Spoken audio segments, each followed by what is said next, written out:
Història de Xixona al balcó, capítol 27, l'atac de Alarraq. El 23 d'abril de 1276, les tropes musulmanes, capitanejades per Alarraq, es van presentar davant dels muros d'Alcoi.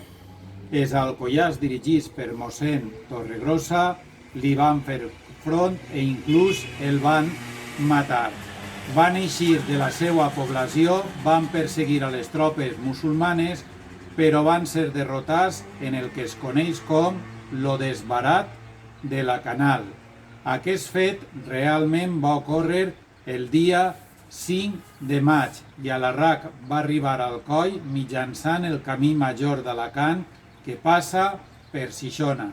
El 4 de maig Alarraq va atacar la vila i el castell de Xixona i els xixonencs es van defensar. Cal dir que es van produir pèrdues humanes molt importants, com van ser Gerardo de Mur, que era el senyor de l'alqueria de Nuches, i també va morir Pere Bellfort, que era l'alcaid del castell.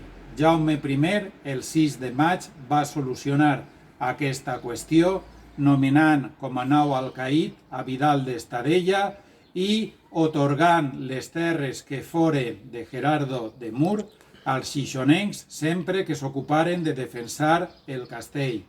Això és tot. Ja saps, jo em quedo a casa. Queda't a casa. Si vols saber més, busca en Facebook la pàgina Cronista Xixona.